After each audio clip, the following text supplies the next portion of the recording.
por eso siempre se indica. Y aparte, el IECA tiene un efecto nefroprotector. Entonces, en esos pacientes que están con situaciones de albuminuria o de proteinuria, el IECA produce una vasodilatación de la arteriola eferente. Entonces ocurre una disminución de la presión de ese filtrado glomerular y eso ayuda a que se filtre menos cantidades de proteína en la orina. Entonces, por eso es uno de los antihipertensivos indicados, sugeridos para utilizar en los pacientes con diabetes, que ya tienen una nefropatía, con síndrome nefrítico o con otra situación renal. ¿Ok? Bien. ¿En quién tenemos que tratar de evitar utilizar un IECA? En esos pacientes que desarrollaron reacciones adversas, ya sea tos seca, hipersensibilidad, hipotensión, eso hay que cambiar de familia. En los pacientes que me hagan cuadro de shock anafiláctico grave con edema de glotis, eso hay que tratar de evitar, ¿sí? Ese caso de angioedema generalmente ocurre cuando yo trato de manera sintomática la reacción alérgica, administro corticoides, antihistamínicos y quiero volver a reintroducir el fármaco en la terapia del paciente, ¿sí? Ahí me suele volver el cuadro alérgico con más intensidad. Tengo que tratar de evitar administrar en un paciente que ya está prácticamente en anuria, un renal totalmente descompensado que me está filtrando menos de 15 ml por minuto. Recordar que estos medicamentos, los IECA, ¿verdad?, se excretan a través de la orina y si yo no tengo una excreción correcta porque el paciente está orinando ya muy poco por día, yo voy a tener acumulado ese fármaco en sangre y puedo tener un efecto más potente y más prolongado de la droga con consecuencias hipotensoras importantes en ese paciente. Y yo no puedo estar indicando en un paciente que ya tiene los valores de potasio elevado en sangre. Recordar que mis IECA, al inhibir la secreción de aldosterona, impide que yo tenga una excreción de potasio. Entonces el paciente ya va a estar reteniendo mayor cantidad de potasio.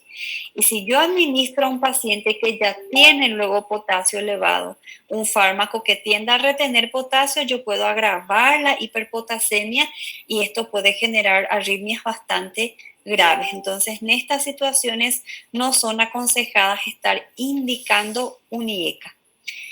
Se podría utilizar el enalapril, ramipril, captopril, cualquier uno de ellos durante la gestación o durante la lactancia, no. En ningún trimestre se recomienda ningún medicamento que afecte el eje renina-angiotensina-aldosterona porque estos pueden producir una falla renal que puede llegar a ser letal para el bebé y para el recién nacido también.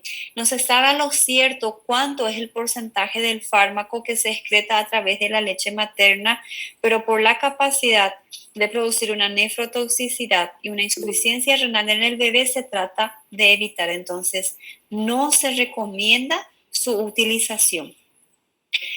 Yo puedo tener algunas interacciones importantes con este medicamento. Podemos tener los IECA, por ejemplo, si mezclamos con un calcio antagonista, que es otro tipo de antihipertensivos, o con la hidroclorotiazida, o con la hidralazina, o otro tipo de vasodilatador, yo voy a tener una potencialización del efecto, ¿verdad? Voy a tener una interacción aditiva que muchas veces es beneficiosa para ese paciente que tiene una dificultad para controlar la presión arterial elevada. No podría estar asociando mi IECA con los diuréticos ahorradores de potasio, porque estos diuréticos ya van a estar poupando, asegurando el potasio y mi IECA también va a generar de manera indirecta una retención del potasio y mi paciente me va a hacer una hiperpotasemia, ¿sí? Y los pacientes que se tratan con litio, pacientes que convulsionan, que tienen trastorno bipolar, esquizofrenia y otras patologías psiquiátricas, si es que son hipertensos y se le trata con el grupo IECA, ese medicamento reduce bastante la excreción de litio. Entonces nosotros podemos tener un aumento de la concentración de este litio en sangre y eso genera efectos cardiotóxicos y neurotóxicos. Entonces, atender ese detalle. ¿Cuáles son las presentaciones farmacológicas que nosotros tenemos de estos IECA. Yo les puse de los dos principales, ¿sí? El captopril viene en comprimidos de 12 miligramos y medio, 25, 50 miligramos. Esto yo empiezo a administrar 2 veces al día y si no tengo respuesta puedo estar aumentando hasta cada 8 horas, 3 veces al día. Me tengo que recordar que su tiempo de vida media es solamente 3 horas. ¿Sí? Y ahí tengo la presentación de liberación prolongada, que es de 100 miligramos. En el caso es para administrar una sola vez al día, ¿sí? Porque se va a liberar en pequeñas cantidades durante el día. Y para las crisis hipertensivas, tenemos el captopril en formato sublingual de 25 y 50 miligramos, ¿sí? Cuando hablamos del enalapril, yo tengo el profármaco, que es el comprimido de enalapril que se tiene que metabolizar primero para ejercer su efecto, y tengo el enalaprilato, que ya es el fármaco activo que me viene en ampolla de 2 ml para usar también en las crisis hipertensivas. El comprimido de enalapril yo tengo de 2,5, 5, 10, 20 miligramos y esto yo puedo hacer hasta 2 veces al día, ¿sí? Recordad el tiempo de vida media prolongado de 11 horas, puedo empezar una vez al día y si hay necesidad, ahí voy a ampliar 2 veces al día. El enalaprilato viene de 2 miligramos y medio en ampollas de 2 ml. Eso hay que diluir y hacer de forma endovenoso lento, ¿sí? Para el control de crisis hipertensivas. El captopril tiene una potencia de control más rápida por ser un fármaco ya activo, no es un profármaco como en el enalapril, pero así como inicia su control rápido, también termina más rápido, ¿sí? Bien. ¿Por cuánto tiempo yo puedo estar administrando este medicamento eh, para reajustar, ¿verdad? Tengo que darle un tiempo, un plazo, es lo que se sugiere, ¿verdad? De 2 semanas más o menos, para que yo tenga toda una modificación en ese paciente, porque el tratamiento antihipertensivo que yo le voy a administrar, ¿verdad? No va a ser solamente el fármaco, sino que tengo que esperar el impacto en el organismo del control de la dieta, de la ingesta de sal, del abandono del tabaco, del alcohol, del control de la glicemia, del control de las dislipidemias, porque todo eso va a influir y me va a ayudar a controlar la presión arterial. Entonces, no apurarme en 2, 3 días si yo no estoy consiguiendo bajar, ¿verdad? Esperar que la parte no farmacológica también haga su parte y dar ese placito de 15 días. Obviamente que si estamos hablando de una crisis hipertensiva, la conducta es distinta. Yo tengo que bajar X valor en ese paciente para evitar que tenga un daño al órgano diana. Pero en el tratamiento del hipertenso en sí, ¿verdad? Tengo que tener esa espera de 2 semanas. Yurail de captopril, entonces ahí ya te respondí, ¿verdad? Tenés comprimidos vía oral, tenés sublingual. Camila, dijimos el tema del angioedema, que son edema de glotis muy graves, reacciones alérgicas muy severas, eso es. Y eso generalmente aparece en esos pacientes que desarrollaron una pequeña alergia al grupo IECA, como esas urticarias en piel, y le tratamos con antihistamínico, antialérgico, mejora y voltamos a dar el medicamento, ¿sí?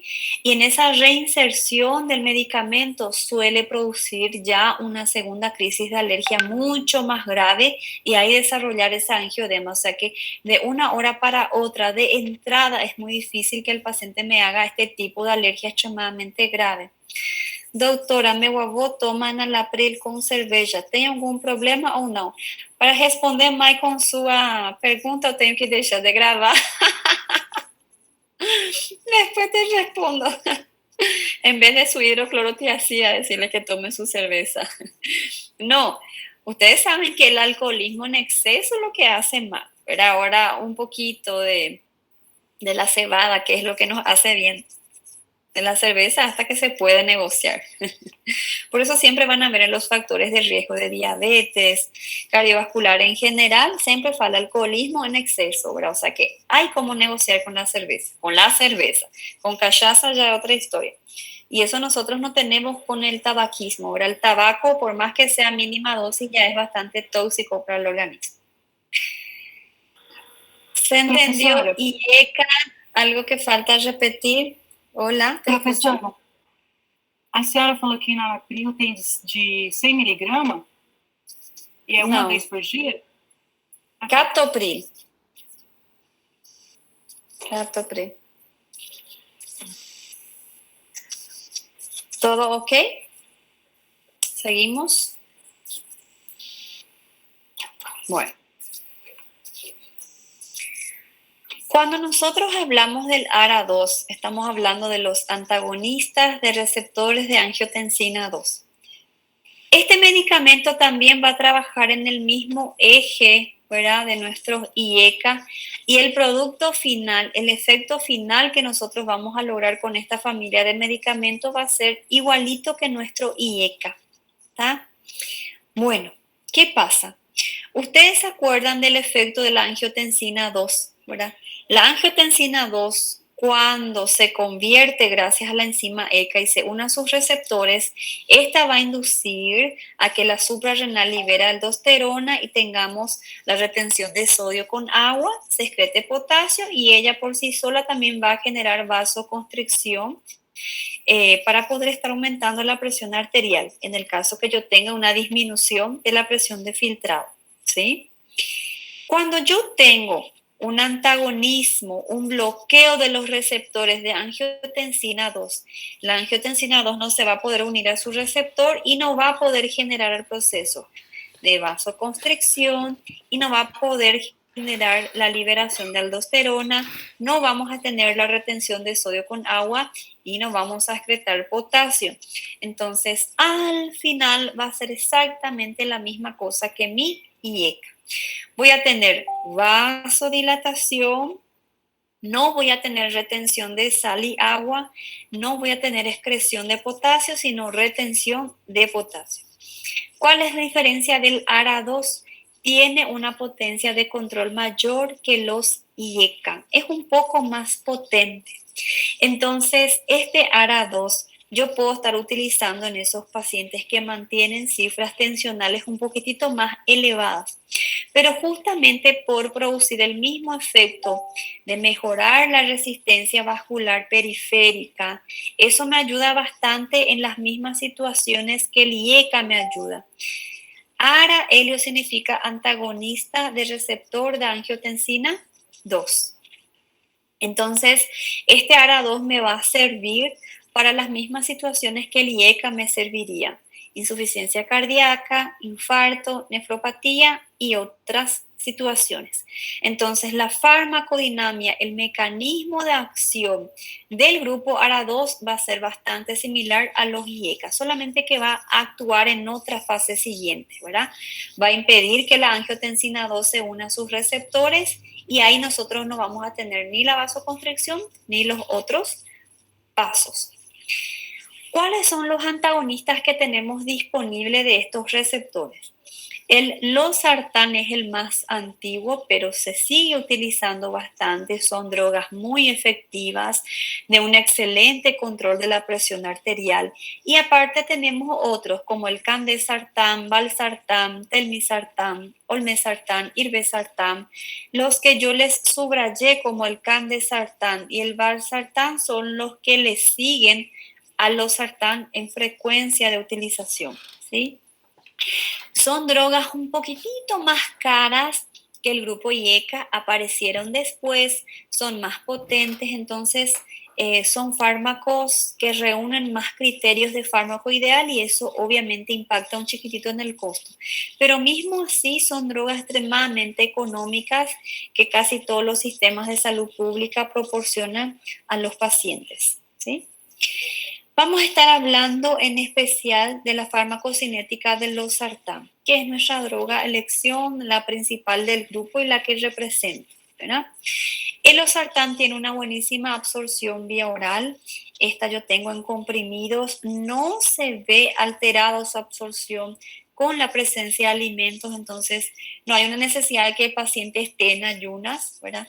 ¿Cuál es el problema del losartán? La pequeña disponibilidad del fármaco que nos resta en sangre para ejercer su efecto terapéutico, pero mismo teniendo una biodisponibilidad menor al 40%, es extremadamente efectiva. Entonces, no queremos ver si es que nuestro losartán tenía, por ejemplo, un 50-60% de biodisponibilidad, lo cuán efectiva iba a ser. Tal vez tendría la misma potencia de un calcio antagonista, por ejemplo, que son uno de los más potentes que tenemos.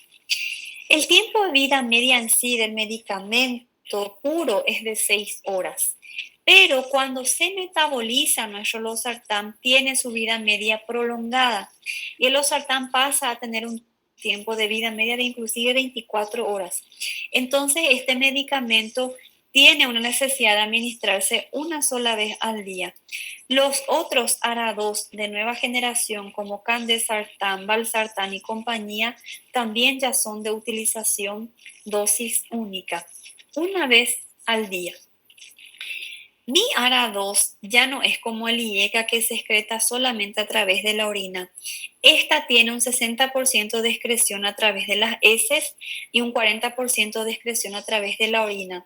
Entonces vamos a tener que tomar medidas en ese paciente que está descompensado de su insuficiencia renal crónica, que no se está dializando, que está en anuria, que está filtrando ya casi nada. Y voy a tener que atender en los pacientes con cirrosis, insuficiencia hepática, porque si no yo voy a tener una dificultad para la excreción de mi medicamento, mi fármaco va a permanecer por mayor tiempo en sangre y eso puede estar aumentando el efecto de las reacciones adversas que puedan desarrollar. ¿Cuáles son las reacciones que nosotros podemos ver en este paciente? El losartán es una droga muy segura. Hola. Depois que a pessoa tomou ele passa a ter uma vida média de quantas horas no nosso organismo? Una vez que se metaboliza puede llegar a tener 24 horas. Ah, obrigada. ¿Vale? Alguien me preguntó cómo, no entendí cómo él fica hasta 24 horas no organismo. Rafael, tu droga al ser metabolizado, tu losartán en particular, al ser metabolizado se convierte en un metabolito activo, o sea, se activa el fármaco, es un profármaco, es una droga inactiva todavía, Kineu y ECA, ¿sí? Entonces, una vez que él se activa, él pasa a tener su tiempo de vida media real, que es bastante prolongado, de 24 horas. Si vos tenés un paciente, por ejemplo, que no tiene una capacidad hepática de metabolizar al 100%, podemos tener un comprometimiento de la actividad de este medicamento, ¿verdad? Va a seguir siendo un profármaco y no vamos a tener toda esa vida media en ese tiempo importante en el paciente. Una vez que se activa el fármaco, entonces ahí realmente tiene su vida media real. Le estaba diciendo que el grupo ARA2 ya es un grupo de drogas que describe menor frecuencia en reacciones adversas si vamos a estar comparando con los IECA.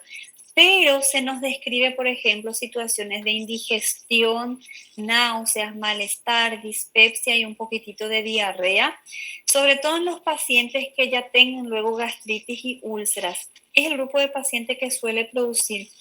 Y ahí nosotros podemos tener mareos, hipotensión, en el caso que yo tenga un paciente que no mantiene cifras muy elevadas y yo le administro un losartán, puede producir una vasodilatación importante, ¿verdad? Y en ese caso me hace una hipotensión y se marea. Yo puedo tener también en esos pacientes alérgicos, asmáticos, riníticos, un cuadro pseudogripal con una congestión nasal. Eso es indicativo de una hipersensibilidad al medicamento. En el caso que mi paciente presenta alguna de estas reacciones adversas, menos la hipotensión con el mareo, muchas veces ajustando la dosis del fármaco, se puede lograr revertir, pero si ya está tomando a la menor presentación posible por día, entonces en ese caso obviamente vamos a cambiar porque está haciendo una droga muy potente para su hipertensión, ¿sí? En el caso que tengamos las otras reacciones, sí, realmente hay que cambiar de fármaco. Cuando yo tengo, por ejemplo, un paciente con hipertensión arterial estadio 1, ¿verdad? Yo puedo utilizar un IECA. Cuando yo tengo un estadio 2, que ya son cifras tensionales más elevadas, yo puedo utilizar un ARA2 porque es una droga que tiene una potencia mayor. ¿Entendieron? Esa es la diferencia. Como el efecto farmacológico que produce es igual que los IECA, ¿cuándo entonces nosotros vamos a poder utilizar? Ya dijimos que podemos utilizar entonces en pacientes con insuficiencia cardíaca o en los pacientes que infartaron y quedaron con esa insuficiencia cardíaca porque va a mejorar la resistencia vascular periférica.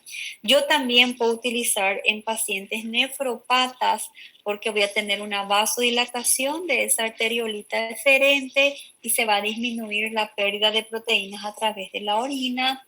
Yo puedo utilizar en casos de pacientes adultos mayores, ¿verdad? 50, 55, 60 años, porque es el público que me suele tener cifras de presión arteriales más elevadas. Entonces, cuando nosotros tengamos un paciente de esa faja etaria donde nosotros le diagnosticamos una hipertensión arterial, generalmente ya empezamos con un ARA2, ¿sí? Y también yo puedo estar utilizando si yo tengo alguna reacción adversa, alguna contraindicación para los IECA. Por ejemplo, tengo un paciente que estaba tomando un IECA, desarrolló la tos seca, le puedo cambiar por el ARA2, que cumple un mecanismo de acción bastante similar y también voy a tener la nefroprotección, voy a estar cumpliendo en el caso que sea un insuficiente cardíaco, un post-IAM. ¿Ok? Yo les puse un dato importante sobre el estudio que estuvo investigando el comportamiento de los ARA2 en el control de la pérdida de proteínas a través de la orina y se logró ver en los ensayos que hasta en un 35% se logró mejorar esta albuminuria en los pacientes, ¿verdad? Y con eso nosotros logramos impedir o disminuir en una importante cantidad la progresión a una nefropatía terminal. O sea que el efecto nefroprotector es muy eficaz como un IECA. ¿En quién nosotros deberíamos de estar tratando de no utilizar este ARA2? Recordar que se va a excretar parte orina, parte heces. Entonces tratar de no administrar en un paciente con insuficiencia hepática o en un paciente renal crónico descompensado. En mi paciente que está con una hipovolemia, hipotensión, obviamente yo no puedo indicar porque esto se va a agravar, ¿sí? Por ejemplo, nosotros tenemos pacientes con insuficiencia cardíaca que están en un cuadro de shock cardiogénico y en ese caso están con una hipotensión, ¿sí? Justamente por tener ese volumen minuto bastante disminuido. En ese caso yo no puedo utilizar para mejorar la resistencia vascular periférica porque voy a empeorar la situación, ¿verdad? Y tampoco puedo utilizar en los pacientes que ya están con una elevación de potasio porque voy a estar agravando la retención de este electrolito. ¿Y se podría utilizar también el ARA2 durante la gestación y la lactancia? No. La misma situación que nosotros vemos con el otro fármaco que actúa en el eje renina-angiotensina-aldosterona. Mi ARA2, aparte de poder producir una falla aguda renal terminal en el bebé, en el feto, también puede cursar con hipoplasia pulmonar, una falta de desarrollo del cráneo, ¿sí? Alteraciones esqueléticas y porque no hay estudios conclusivos todavía de la excreción a través de la leche materna, pero como hay un riesgo muy grande de tener esa falla renal aguda también en el recién nacido, entonces está totalmente descartado el tratamiento de una gestante o de una mujer durante el periodo de la lactancia con el IECA y con el grupo ARA2. A partir de la próxima clase, nos reacciones importantes del ARA2, sí, y algunas nosotros vamos a utilizar a propósito, como la mezcla de losartán con otros diuréticos, ¿verdad? Para poder potencializar el efecto.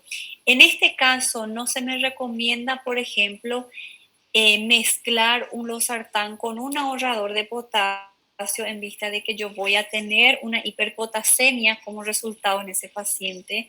Yo no puedo estar mezclando un losartán con un diurético de asa, la furosemida, que son diuréticos de techo alto porque yo voy a estar dando un antihipertensivo bastante potente con el diurético que excreta mayor cantidad de electrolitos y líquidos. El efecto hipotensor va a ser muy brusco. De una hipertensión yo voy a producir una hipotensión, una deshidratación, y eso se me puede complicar. Entonces, el diurético con el que yo puedo estar mezclando mi losartán son los tiacídicos, ¿sí?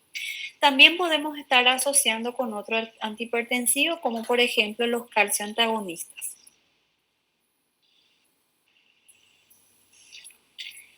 Yo tengo disponible el losartán asociado a la hidroclorotiazida o solamente la droga ARA2, ¿verdad? Tenemos comprimidos de 25, 50, 100 miligramos. Siempre hay que tratar de empezar a mínimas dosis y esperar 15 días para ver si hay necesidad de aumentar, ¿verdad? Obviamente que antes de aumentar la dosis de mi antihipertensivo, yo tengo que estar certificándome de que se cumplió toda la otra parte del tratamiento no farmacológico. Porque o si no, si mi paciente sigue con su ingesta alta de sodio, con su alcohol en exceso, su estrés, su obesidad, su dislipidemia, hiperglicemia, yo voy a tener que estar reajustando para siempre y por siempre. Mi antihipertensivo nunca va a ser suficiente porque va a seguir el factor de riesgo que ayuda a desencadenar la hipertensión. Entonces, tratar de cumplir con la otra parte del tratamiento antes de yo ajustar mi dosis, ¿sí? Y yo voy a tener este losartán mezclado con hidroclorotiazida de 12,5 y 25 miligramos. Entonces, una dosis al día es suficiente para mi paciente. Entonces, no olvidarnos que el IECA y el ARA2 son dos grupos de medicamentos que van a estar trabajando en este local estratégico de control de la presión arterial. Por eso son una de las drogas más utilizadas a nivel mundial para el tratamiento de una hipertensión arterial secundaria. La próxima clase nosotros vamos a ver de otra droga que también trabaja en este eje, que son los inhibidores directos de la renina, pero vamos a ver que estos infelizmente ya no son tan efectivos como el IECA y como el ARA2 por culpa de algunos puntos en su farmacocinética. ¿Está bien? Ustedes pueden encontrar este capítulo de antihipertensivo en el Goodman, en el capítulo 26, donde habla de renina y angiotensina. Antihipertensivos están todos desglosados, está un poco en un capítulo, otro tanto en otro capítulo. Este va a estar junto con los inhibidores de la renina también en el capítulo 26. ¿Sí? ¿Alguna duda sobre lo que sea ARA2? Quien tiene problemas hepáticos puede utilizar ARA2. Rafael Méndez, toda vez que no tenga una insuficiencia hepática, puedo utilizar, por ejemplo, pacientes con esteatosis hepática, puede usar. Ahora, cuando ya tengo una insuficiencia hepática leve, moderada, severa, va a tener comprometida la excreción del medicamento. Entonces, ahí no se recomienda. Professora. Hola. A minha internet travou quando a senhora estava explicando as interações de ARA2. É o terceiro slide antes desse. Tá.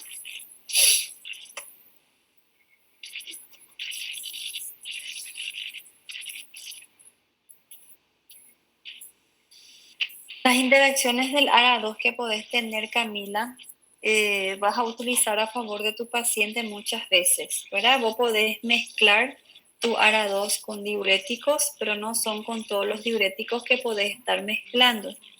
Dijimos que no se puede mezclar con los diuréticos ahorradores de potasio porque eso va a generar una hiperpotasemia a más en el paciente, que no podemos mezclar con los diuréticos de ASA porque son diuréticos de techo alto y en ese caso vos podés tener una pérdida de electrolitos muy importante asociada a la potencia antihipertensiva bastante amplia de tu losartán y podés generar un cuadro de hipotensión muy importante en el paciente. Entonces, el diurético con el que podés estar mezclando tu losartán para tener esa interacción aditiva es con el diurético tiacídico. Y ahí dijimos que también se puede mezclar con otros antihipertensivos en el caso que tengas un paciente rebelde al tratamiento. En ese caso puede ser con los calcio antagonistas.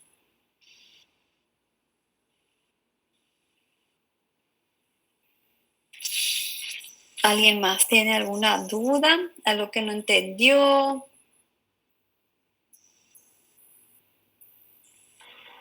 A senhora podia repetir o que significa o ARA?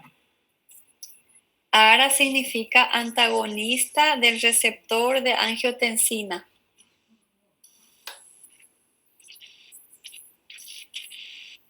Y ECA significa inhibidor de la enzima convertidora de angiotensina. ¿Ya está? Bueno, pusieron todos sus nombres. Las personas que no pusieron todavía, por favor, me dejen acá para yo pasar mi lista ahora. ¿Tá? O pessoal que ya colocó, muchas gracias por su participación. Vayan a estudiar porque antihipertensivo es bastante importante. No es difícil. En el libro también no es muy largo para así poder estar a punto y entender los otros fármacos que vamos a ver en las próximas clases. ¿Está bien? Chao, gente. Nos vemos en la próxima.